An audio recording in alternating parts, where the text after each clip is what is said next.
Olá pessoal, aqui quem fala é o Sérgio Santos. Estamos aqui mais uma vez para o nosso quadro Evangelho, Consciência e Espiritualidade. Nosso objetivo é refletir sobre os ensinamentos do Mestre Jesus, conectando com os estudos científicos e pesquisas que nós temos hoje em dia, tá bom? E para nós darmos início, vamos fazer a nossa prece de abertura. Deus, Pai de amor e bondade, queremos agradecer pela oportunidade bendita de estarmos aqui reunidos para aprender em conjunto com a espiritualidade superior. Que os bons anjos e mentores nos guiem e iluminem, que possamos aprender a colocar em prática os ensinamentos do Evangelho de Jesus Cristo, que assim seja. Muito bem, para nós darmos início então, vamos ler o Evangelho de Jesus segundo Lucas, comentado por Emmanuel. E o tópico de hoje é o seguinte: Lucas, capítulo 11, versículo 41. Todavia, dai as coisas interiores como dádiva. Esmola. A palavra do Senhor está sempre estruturada em luminosa beleza que não podemos perder de vista. No capítulo da esmola, a recomendação do Mestre dentro da narrativa de Lucas merece apontamentos especiais. Dai antes esmola do que tiverdes. Dar o que temos é diferente de dar o que detemos.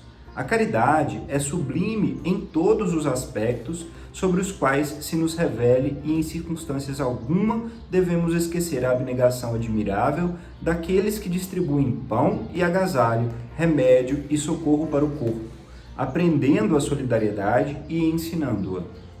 É justo, porém, salientar que a fortuna ou a autoridade são bens que detemos provisoriamente na marcha comum e que, nos fundamentos substanciais da vida, não nos pertencem. O dono de todo o poder e de toda a riqueza do universo é Deus, nosso Criador e Pai, que empresta recursos aos homens segundo os méritos ou as necessidades de cada um. Não olvidemos, assim, as doações de nossa esfera íntima e perguntemos a nós mesmos: que temos de nós próprios para dar? Que espécie de emoção estamos comunicando aos outros? Que reações provocamos no próximo?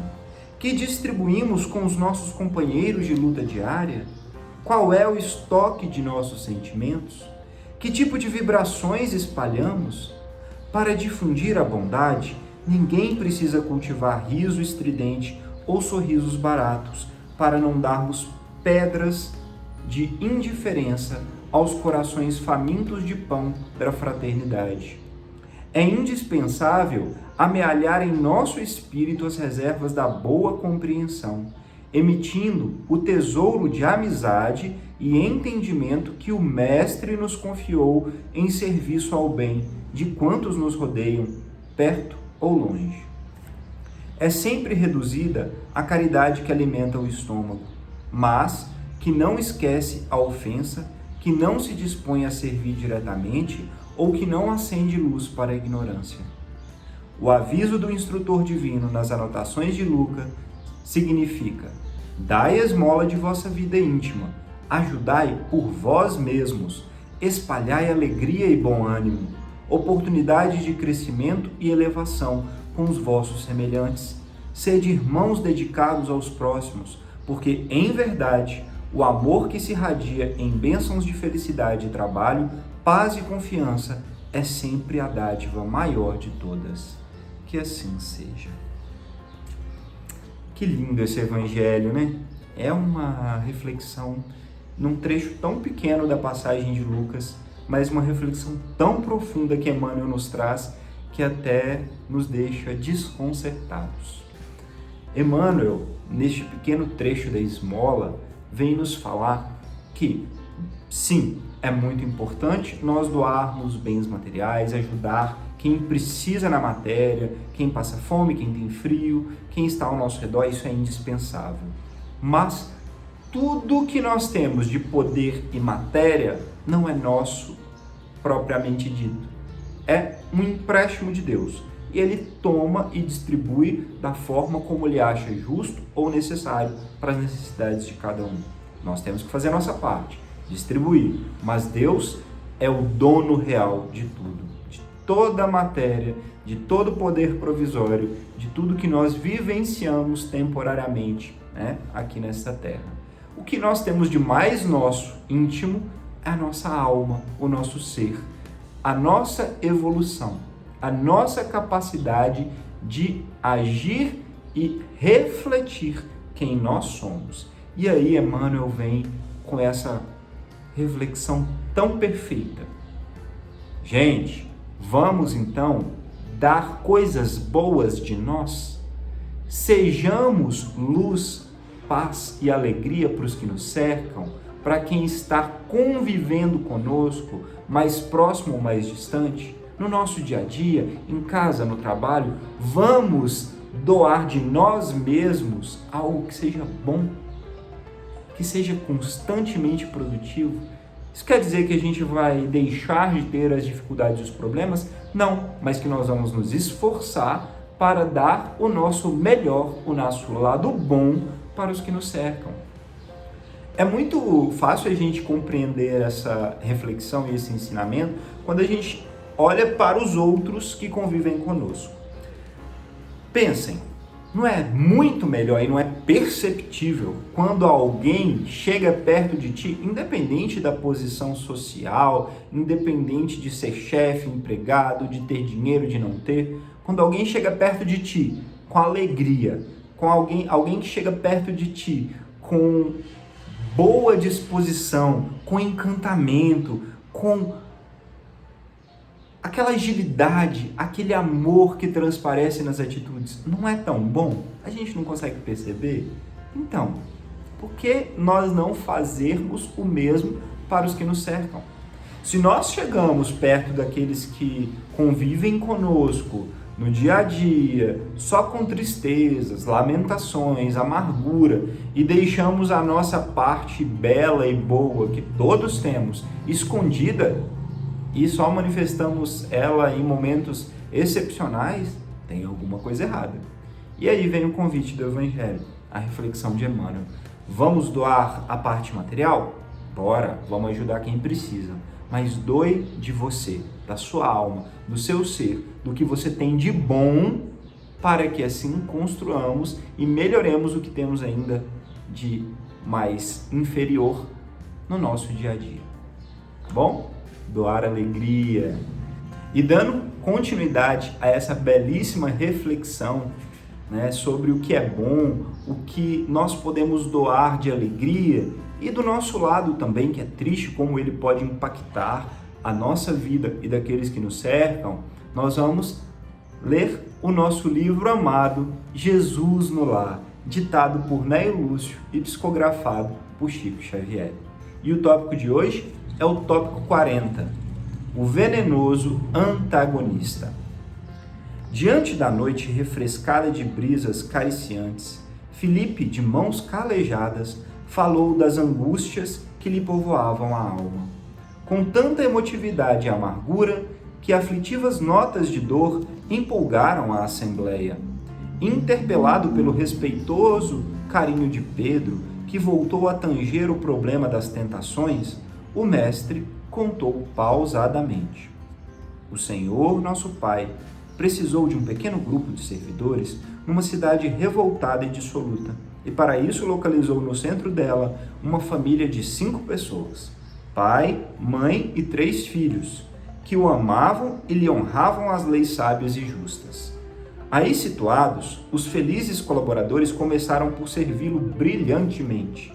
Fundaram ativo núcleo de caridade e fé transformadora, que valia por avançada sementeira de vida celeste, e tanto se salientaram na devoção e na prática da bondade, que o espírito das trevas passou a mover-lhe guerra tenaz. A princípio, flagelou-os com os morcegos da maledicência. Todavia, os servos sinceros se uniram na tolerância e venceram. Espalhou ao redor deles, logo após, as sombras da pobreza. Contudo, os trabalhadores dedicados se congregaram no serviço incessante e superaram as dificuldades. Em seguida, atormentou-os com as serpentes da calúnia. Entretanto, os heróis desconhecidos fizeram um construtivo silêncio e derrotaram o escuro perseguidor. Depois de semelhantes ataques, o gênio satânico modificou as normas de ação e enviou-lhes os demônios da vaidade que revestiram os servos fiéis do Senhor de vastas considerações sociais, como se houvessem galgado os pináculos do poder de um momento para outro. Entretanto, os cooperadores previdentes se fizeram mais humildes e atribuíram toda a glória que o visitavam ao Pai que está nos céus. Foi então que os seres escarninhos e perversos encheram-lhes a casa de preciosidades e dinheiro, de modo a entorpecer-lhes a capacidade de trabalhar. Mas o conjunto amoroso, robustecido na confiança e na prece, recebia moedas e dádivas, passando-as para adiante a serviço dos desalentados e dos aflitos. Exasperado, o espírito das trevas mandou-lhes então o demônio da tristeza, que muito de leve alcançou a mente do chefe da heróica família e disse-lhe solenemente: És um homem, não um anjo. Não te envergonhas, pois, de falar tão insistentemente no Senhor quando conheces de perto as suas próprias imperfeições? Busca antes de tudo sentir a extensão de tuas fraquezas na carne. Chora teus erros, faze penitência perante o Eterno, clama as tuas culpas, registrando a advertência. O infeliz alarmou-se e esqueceu-se que o homem só pode ser útil à grandeza do Pai por meio do próprio trabalho na execução dos celestes desígnios. E, entristecendo-se profundamente, acreditou-se culpado e criminoso para sempre, de maneira irremediável. Desde o instante em que admitiu a incapacidade de reerguimento, recusou a alimentação do corpo e deitou-se. Decorrido alguns dias, morreu de pesar. Vendo-o desaparecer sobre compacta onda de lamentações e lágrimas, a esposa seguiu-lhe os passos, oprimida de inominável angústias, e os filhos, dentro de algumas semanas, trilharam a mesma rota. E assim, o venenoso antagonista venceu os denodados colaboradores da crença do amor um a um, sem necessidade de outra arma que não fosse uma pequena sugestão de tristeza. Interrompeu-se a palavra do Mestre Jesus. Por longos instantes, mas nenhum dos presentes ousou intervir no assunto. Sentindo assim que os companheiros preferiam guardar silêncio, o divino amigo concluiu expressivamente: enquanto um homem possui recursos para trabalhar e servir com os pés, com as mãos, com o sentimento e com a inteligência, a tristeza destrutiva em torno dele não é mais que a visita ameaçadora do gênio das trevas em sua guerra desventurada e persistente contra a luz. Que assim seja. Que linda essa passagem, né? Complementando uma das nossas últimas reflexões.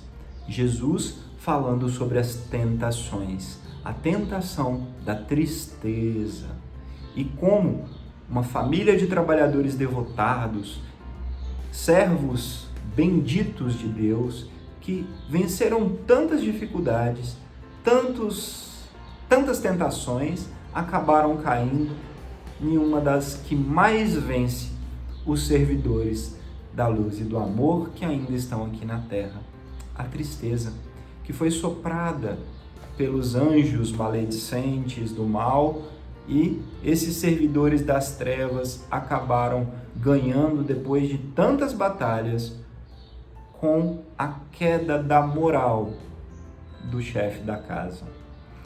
Ele acreditou de fato que ele não era digno, por tantas fraquezas e defeitos que ainda carregava, de se esforçar pelo bem, de fazer o que Deus pedia, de servir e falar sobre Deus para o próximo. E foi deixando a tristeza cair em si, perdeu a vontade de viver, a fome e morreu, desencarnou, né? E logo em seguida toda a família se entregou também. E aí nós conectamos com o evangelho lido anteriormente. Jesus nos fala, e Emmanuel reflete muito bem, como nós temos o dom em nós do lado bom e do lado ainda sombra. E o nosso lado bom é o que nós devemos doar. Não é que nós não tenhamos um lado sombra. Nós temos, nós ainda somos pequenos, ainda estamos na terra, que é provas e expiações. Mas nós temos a escolha de servir e oferecer aos que nos cercam o que temos de bom. E é isso que Jesus nos ensina nessa passagem, que nós podemos entregar o nosso lado bom sem nos rendermos à tentação da tristeza por ainda termos um lado ruim. E isso vai sendo vencido gradativamente. É para isso que nós estamos aqui, para evoluir, para aprender. Mas isso só acontece com proatividade, com ação, com mãos, pés, mente ativas, agindo, fazendo, não parando, não se entregando às dificuldades e às tristezas, de forma que a nossa bola caia, né? E aí quem faz isso, a gente vê aí constantemente, né, caindo nas dificuldades que é tão presente no nosso mundo moderno, da depressão, das ansiedades excessivas, porque a gente acaba focando no pontinho preto, focando no lado sombra e esquecendo que mesmo esse lado existindo, nós podemos trabalhar e ofertar o nosso lado luz. Dentro deste contexto, hoje nós trazemos um artigo científico que reflete sobre essa proatividade. E o título do artigo é o seguinte: por que as pessoas proativas estão mais satisfeitas com seu trabalho, carreira e vida? Um exame do papel do engajamento no trabalho. Esse artigo científico foi publicado na revista, no Journal, cujo título é Journal of Career Development, o que quer dizer Jornal de Desenvolvimento da Carreira. E os autores são o I.M. Jauhar e Youngmei Liu. Basicamente, nesse artigo, os autores fazem uma avaliação, né, de uma quantidade de pessoas sobre o porquê as pessoas proativas, ou seja, o que são pessoas proativas? São aquelas pessoas que têm iniciativa, que estão no trabalho, né, que esse foco desse estudo foi no trabalho, e pegam para resolver, já veem o que tem de fazer no próximo passo, ajudam os que estão em dificuldades ao seu redor, pessoas que não ficam paradas esperando as coisas acontecerem, mas que agem para fazer crescer, melhorar e evoluir. As pessoas que são proativas, elas são mais felizes, elas tendem a ter uma maior progressão de carreira e, acima de tudo, um maior engajamento profissional no seu trabalho. São mais reconhecidas pelos superiores, chefes e até mesmo pelos colegas. E, por fim, este estudo mostra que essas pessoas acabam tendo uma maior satisfação de vida, de viver, porque elas são assim no seu dia a dia. Olha como esse estudo que foi focado em trabalho reflete tão bem o que Jesus nos ensinou, né? Quem tem proatividade, energia, não se deixa vencer e ficar no buraco, porque cair nós caímos todos, fraquezas todos temos, mas quem não se entrega e continua trabalhando e agindo para sair, evoluir e crescer, é mais feliz. São esses os que vencem, os que ajudam os que estão ao seu redor e os que seguem o exemplo de Jesus. Tá bom? Vamos fazer a nossa prece de encerramento? Deus, Pai de amor e bondade, gratidão por esse ensinamento tão lindo, Senhor, que nos toca a alma. Que tenhamos a capacidade de reconhecer em nós as nossas fraquezas e potencialidades, mas dar um enfoque e mostrar, distribuir ao nosso redor o nosso lado luz. Que os nossos anjos e mentores de luz recebam as graças de mais alto e que saibamos ouvi-los para seguirmos fazendo o bem, fazendo o que é necessário, o que é correto. Que assim seja. Muito bem, gratidão pela oportunidade de conversarmos mais uma vez. Namastê e até a próxima.